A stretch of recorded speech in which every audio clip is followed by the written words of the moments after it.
Hallelujah. मुझे सुनने वाले हर एक को जल्द आने वाले यीशु मसीह के नाम में आप सभी को प्रेम भरा सलाम। मैं आशा करता हूँ आप सभी दिन प्रतिदिन लगातार यीशु मसीह में बढ़ते जा रहे हैं। तो आइए मेरे प्रियो, आज के वचन की ओर हम बढ़ेंगे। वचन में आगे बढ़ने से पहले आइए हम अपनी अपनी आंखों को बंद करें और परमेश्वर से, यीशु मसीह से हम प्रार्थना करें। प्यार प्रभु जी राजा, धन्यवाद परमेश्वर इस सुंदर समय के लिए। यीशु मसीह राजा, हम तेरे नाम को ऊंचा उठाते हैं, तेरी स्तुति प्रशंसा हम करते हैं परमेश्वर। तू ही आदर और महिमा के योग्य प्रभु है, तेरे जैसा तेरे समान और कोई भी नहीं प्रभु जी। प्यारे राजा, अभी जब हम वचन से मनन करने जाते हैं, तेरा वचन जो दो धारी तलवार है हम सभी के हृदय में कार्य करने पाए। और जब हम वचन से कुछ सीखते हैं परमेश्वर, हमारी नहीं तेरी इच्छा पूरी होने पाए। आगे के समय को पवित्र आत्मा तेरे पवित्र और सामर्थी हाथों में सौंपते हुए यह प्रार्थना यीशु के नाम से मांगता हूँ, आमेन। मेरे प्रियो, आज का जो विषय है मेरा वह इस प्रकार से है कि जो परमेश्वर का सम्मान करते हैं, परमेश्वर भी उन्हें सम्मानित करते हैं, परमेश्वर भी उन्हें महत्व देते हैं। इसके लिए आप मेरे साथ निकालिए पहला सामुएल अध्याय 2 आयत 30। यहाँ पर इस प्रकार से लिखा है, क्योंकि जो मेरा आदर करे मैं उनका आदर करूँगा, और जो मुझे तुच्छ जाने वे छोटे समझे जाएंगे। एक और बार फिर से, क्योंकि जो मेरा आदर करे मैं उसका आदर करूँगा, और जो मुझे तुच्छ जाने वे छोटे समझे जाएंगे। मेरे प्रियो, परमेश्वर के राज्य की सच्चाइयों में से यह एक महत्वपूर्ण सच्चाई है कि यदि हम परमेश्वर का सम्मान करेंगे, हम परमेश्वर को इज्जत करेंगे, परमेश्वर का नाम हम अदब से लेंगे, बहुत ही महत्व से लेंगे, बहुत ही भय के साथ लेंगे, तो वह परमेश्वर भी हमारा सम्मान करेंगे, परमेश्वर भी हमें ऊंचा उठाएंगे। हाँ, यदि हम परमेश्वर से अपमानजनक व्यवहार करने की हिम्मत करते हैं तो हमें उसके राज्य में भी कम से कम या फिर छोटा सा छोटा दर्जा दिया जाएगा, छोटा सा छोटा पदवी मिलेगा, या फिर हम छोटे गिने जाएंगे। यह प्रतिक्रिया या यह कार्य, यह योजना मेरे प्रियो सिर्फ और सिर्फ हमसे संबंधित है, क्योंकि परमेश्वर के प्रति हमारा व्यवहार जैसा होगा, परमेश्वर भी हमसे ठीक वैसा ही प्रतिक्रिया दिखाएगा या व्यवहार करेगा। जैसा कि हमने यह अध्याय पढ़ा, यह आयत पढ़ा पहला सामुएल से, तो हम देखते हैं कि एली जो याजक है, परमेश्वर ने उसे इज़राइल का याजक ठहराया है, और एली कई वर्षों से इज़राइल का याजक है। और इतना भी नहीं, जिस किसी भी व्यक्ति को परमेश्वर की जरूरत पड़ती थी या फिर परमेश्वर के राह की, परमेश्वर के मार्गदर्शन की आवश्यकता पड़ती थी, या फिर परमेश्वर का वचन, परमेश्वर इस विषय में क्या कहते हैं, तो उन्हीं के मध्य में एली एक महत्वपूर्ण भूमिका निभाता था। और इतना भी नहीं, जो कोई उसकी खोज में थे उन्हीं लोगों के लिए एली एक नमूना का कारण था, एक उदाहरण का कारण था। और इतना भी नहीं, वह धर्मी जीवन जीने के लिए इज़राइलियों के मध्य में जाना माना था। मेरे प्रियो, फिर भी एली को, इतना सब होने के बाद भी फिर भी एली को दुविधा का सामना करना पड़ा। क्यों? क्योंकि उसके बेटे परमेश्वर के सीधे विपरीत या फिर विरोध में अपना जीवन जी रहे थे।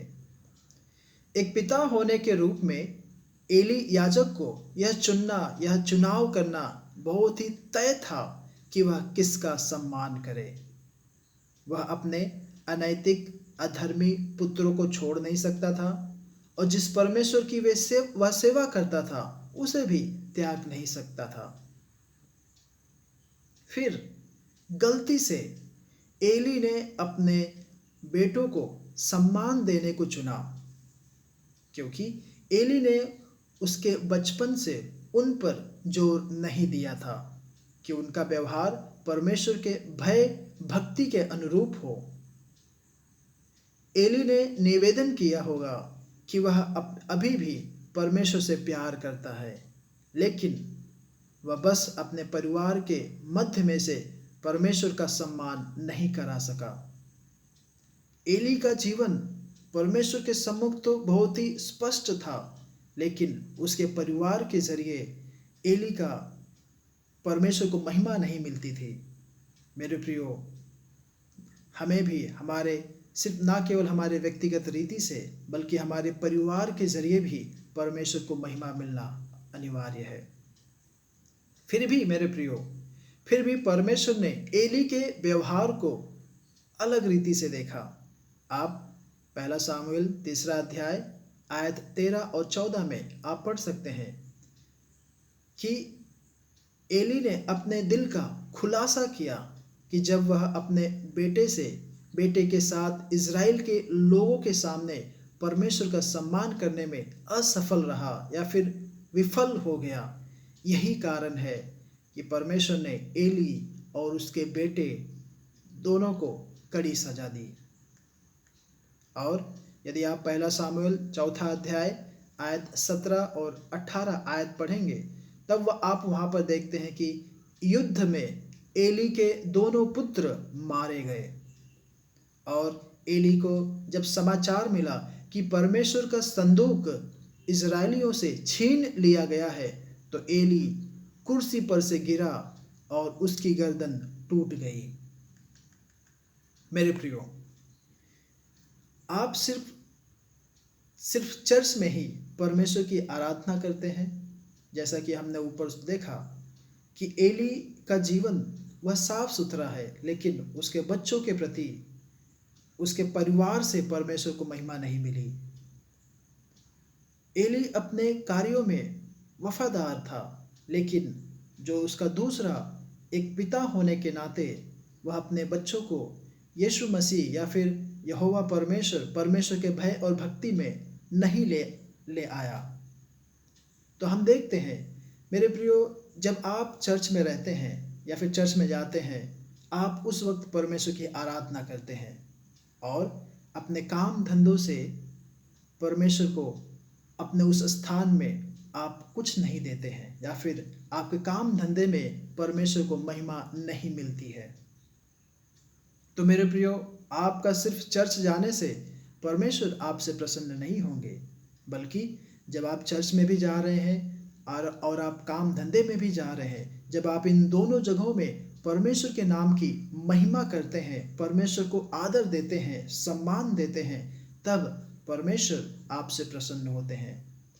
ठीक इसी प्रकार से जब आप अन्य मसीही भाई बहनों के साथ हैं, उस समय आप उन लोगों से परमेश्वर की बातचीत करते हैं, परमेश्वर की तारीफ करते हैं, लेकिन अपने स्कूल या अपने पड़ोसी के साथ परमेश्वर की बातचीत नहीं करते, परमेश्वर की तारीफ नहीं करते हैं।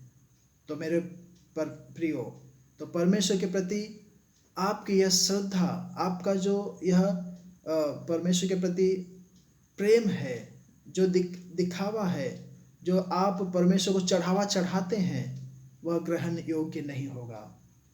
आप कितना भी परमेश्वर के सम्मुख अकेले में या फिर कहीं पर भी आप उसके सम्मुख विनती करें, प्रार्थना करें, परमेश्वर ग्रहण नहीं करेंगे। क्यों? क्योंकि आप दोहरा जीवन, दो तरह का जीवन जी रहे हैं। चर्च में आते ही आप एक स्वर्गदूत बन गए और चर्च से बाहर जाते ही आप एक भूत बन गए। तो कहने का मतलब है कि मेरे प्रियो, चाहे आप कलीसिया में हो, चाहे आप बाहर हो, चाहे अपने काम धंधे में हो, कहीं पर भी हो, आपका जीवन परमेश्वर के प्रति एक ग्रहण योग्य होने पाए, एक महिमामय योग्य होने पाए, ताकि लोग देखें, परमेश्वर के नाम की बढ़ाई करने पाए।